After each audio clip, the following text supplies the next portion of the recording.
Setiap orang percaya, Bapak Ibu, adalah milik kepunyaan Allah. Kalau kita baca dalam 1 Petrus 2 ayat 9, bahwa setiap orang percaya adalah milik kepunyaan Allah. Kita mengharapkan Tuhan hadir. Kita mengharapkan Tuhan berkarya melalui doa-doa yang kita sampaikan. Tetapi kita tidak melihatnya.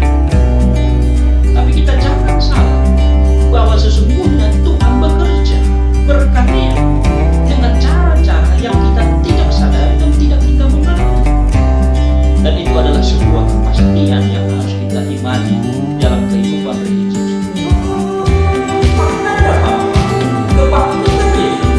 Telah membuka pintu anugerah keselamatan bagi manusia, dan itu bukan bagi Kristus bangkit, maka terbukalah pintu keselamatan manusia, dan maknanya adalah tidak ada yang dapat memisahkan orang percaya dari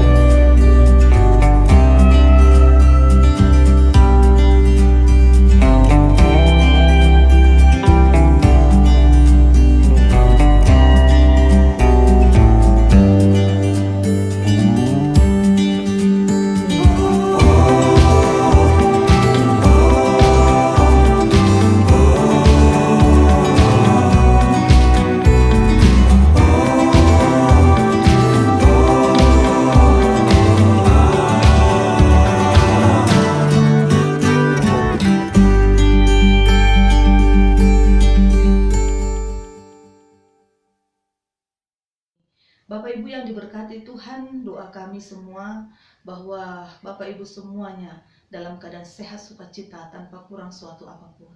Kita akan mendengarkan firman Tuhan yang akan kita sama-sama renungkan dari Injil Yohanes pasal yang ke-10 ayat yang pertama sampai dengan ayat yang ke-10.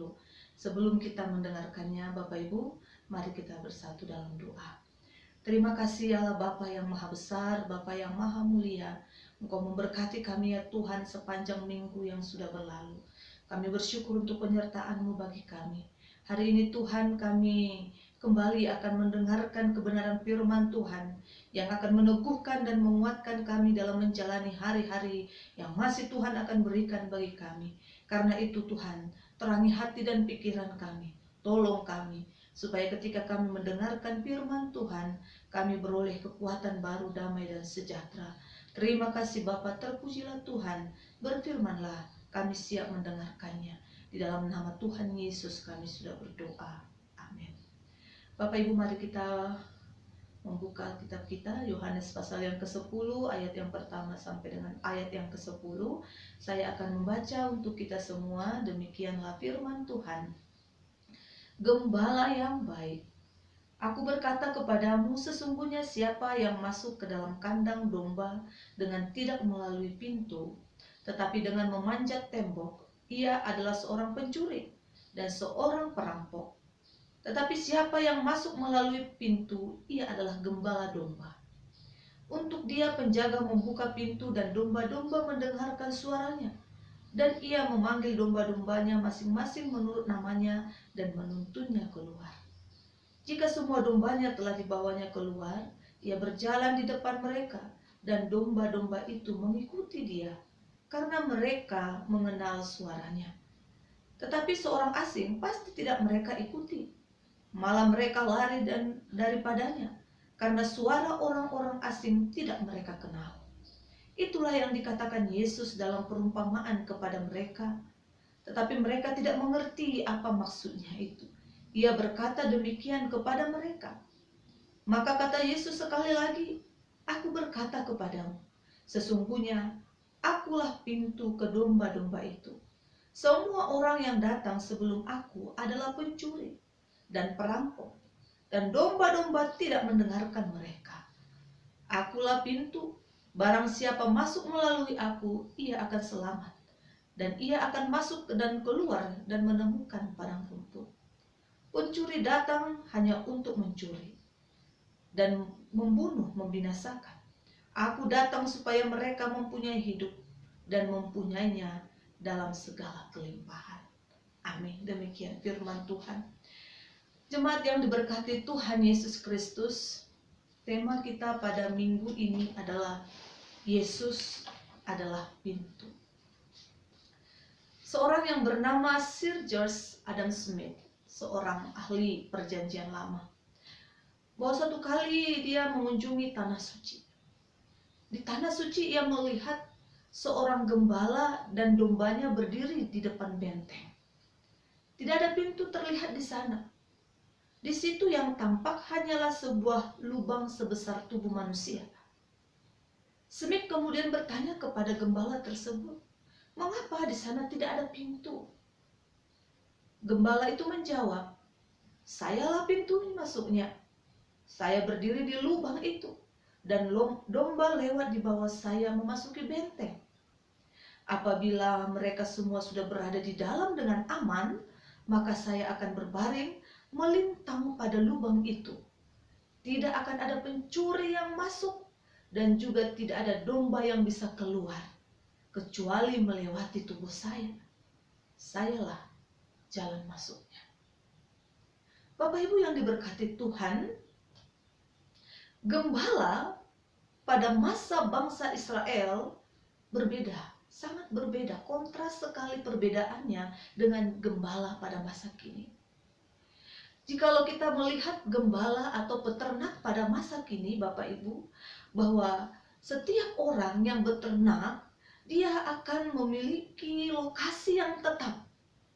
Dia akan memiliki kandang yang tetap. Dan pemilik atau penggembala akan merawat domba-dombanya di satu tempat. Ya, kalaupun dia pergi keluar, itu tidak jauh, paling beberapa meter. Ya, atau beberapa kilometer dari tempat di mana mereka tinggal. Kemudian mereka pulang dan tinggal menetap di kandang yang sudah disediakan. Itulah gembala yang kita lihat atau peternak yang kita lihat di zaman sekarang ini.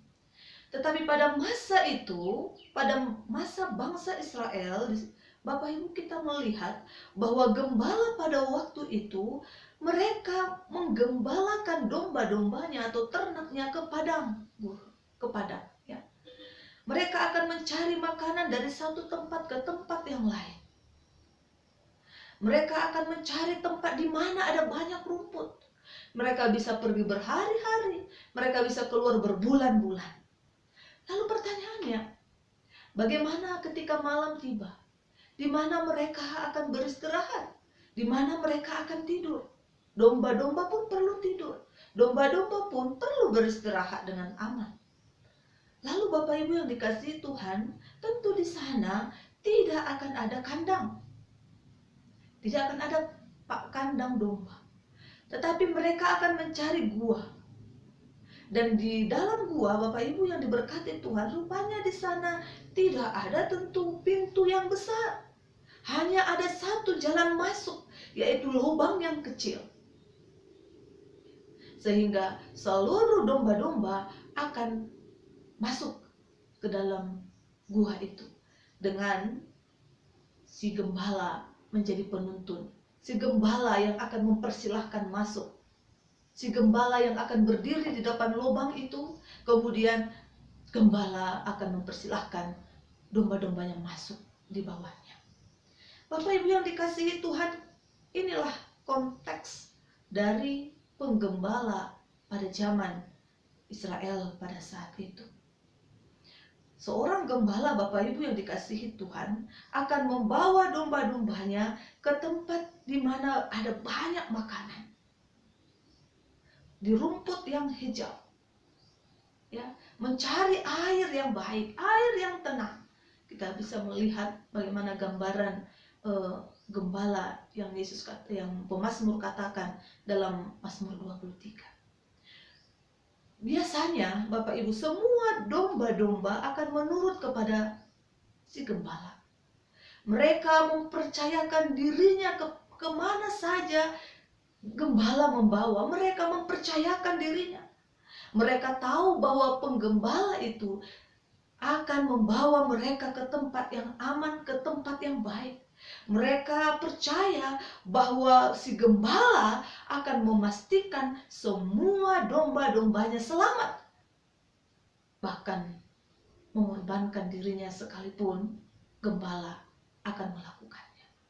Karena itulah Bapak Ibu yang diberkati Tuhan, Yesus di sini menggambarkan dirinya sebagai pintu.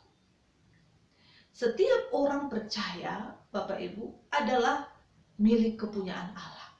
Kalau kita baca dalam 1 Petrus 2 ayat 9, bahwa setiap orang percaya adalah milik kepunyaan Allah.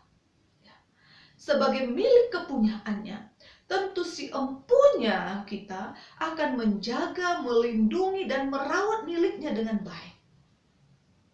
Sebagaimana kita memiliki sesuatu benda, sebagaimana kita memiliki seseorang yang kita kasihi, tentu Bapak Ibu kita akan memastikan milik kita itu aman. Demikianlah Tuhan Yesus. Dia ingin bahwa setiap orang yang percaya kepadanya aman dalam perlindungannya. Lalu bagaimana caranya?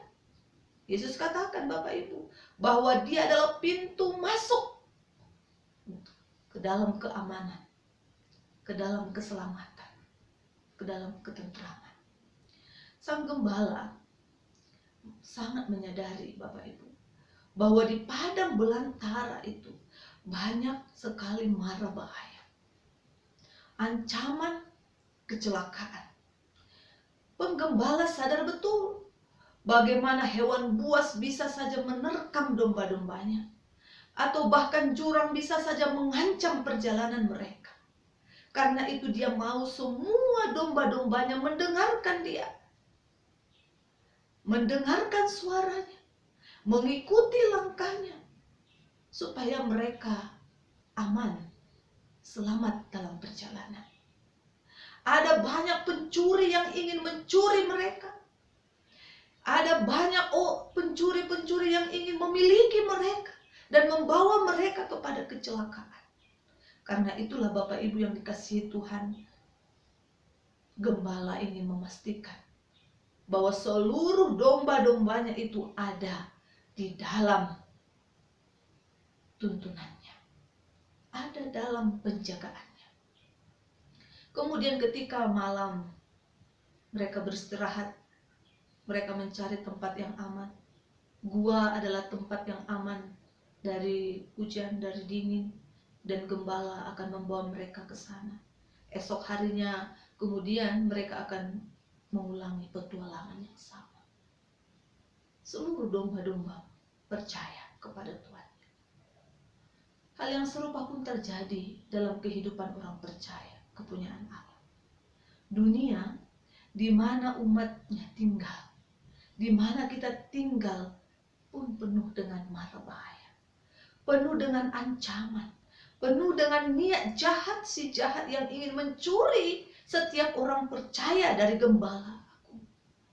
Dalam perjalanan hidup banyak kerikil tajam, onak duri, sakit penyakit, penderitaan. Saat ini tantangan besar umat percaya dan seluruh dunia adalah pandemi COVID-19. Secara umum Bapak Ibu semua orang mengatakan wabah dan situasi ini mencekam. Bukan hanya mencekam dari sisi kesehatan, tetapi juga dari sisi ekonomi. Sungguh melemahkan, sungguh menakutkan. Hari ini Bapak Ibu, di minggu ini, Sang Gembala Agung berkata kepada kita bahwa dia adalah pintu. Masuklah dengan aman. Masuklah dengan aman dalam perlindungannya. Yang harus kita lakukan adalah patuh. Yang harus kita lakukan adalah mendengarkan suaranya, mendengarkan tuntunannya, mempercayakan diri kita kepadanya, trust. Mempercayakan diri kita kepadanya bahwa di dalam dia akan ada keselamatan, akan ada ketentraman dan keamanan. Sang Gembala akan menuntun kita kepada keselamatan yang benar. Bukan hanya di dunia ini, tapi keselamatan kekal bersama dengan Dia. Karena itu Bapak Ibu yang diberkati Tuhan, jikalau kita melihat sekeliling kita pada saat ini, tentu kita merasa gemetar. Kita tidak tahu bagaimana esok. Tapi Bapak Ibu yang diberkati Tuhan, mari kita percaya firman Tuhan ini. Yesus adalah gembala yang baik. Mari kita ikuti Dia. Kita ikuti suaranya. Suara Tuhan menginginkan supaya kita hidup dengan berkemenangan. Karena itu Bapak Ibu yang diberkati Tuhan, jangan takut lagi. Percaya senantiasa bahwa gembala kita tidak akan meninggalkan kita. Gembala kita tidak akan pernah membiarkan kita. Tetapi Dia akan memastikan kita aman. Dia akan memastikan kita semuanya selamat. Asal kita patuh. Patuh kepada suaranya. Patuh kepada tuntunannya. Sehingga Bapak Ibu, setiap apapun yang terjadi, kita merasa kuat, tenang, karena Tuhan bersama dengan kita. Hari ini Bapak Ibu yang diberkati Tuhan, mari kita semakin mempercayai firman Tuhan ini. Kita berdoa supaya situasi kembali lagi berjalan dengan normal, dengan baik. Tuhan juga menginginkan kita, bahkan memerintahkan kita untuk mendengarkan, patuh kepada pemerintah kita. Karena itu juga membawa kita kepada keamanan, kesejahteraan. Mari kita lakukan. Karena itu pun bagian dari perintah Tuhan. Mari kita terus berjuang, bersabar, bahwa bersama Tuhan kita bisa melalui semuanya ini. Akhirnya Bapak Ibu, biarlah kita diberkati melalui kebenaran firman Tuhan ini. Yesus adalah pintu keselamatan. Percayalah kepadanya. Amin. Mari kita berdoa. Terima kasih Tuhan, Kau adalah pintu. Pintu kepada keselamatan, keamanan, ketenangan, ketentraman. Terima kasih Engkau Allah yang sungguh-sungguh meyakinkan kami bahwa hanya bersama dengan Tuhan saja kami beroleh damai dan sejahtera, walaupun Tuhan situasi mengancam di sekeliling kami. Tambahkanlah iman kepada kami untuk percaya bahwa Tuhan tidak akan meninggalkan kami. Kuatkanlah kami, lawatlah kami, lawatlah bangsa kami, lawatlah umat-Mu di seluruh dunia ini ya Tuhan, supaya kami boleh menghadapi semuanya bersama dengan Engkau saja. Terima kasih Bapa. Kami pasti bisa menghadapi melalui semuanya ini bersama Tuhan. Dalam nama Tuhan Yesus kami sudah berdoa. Amin.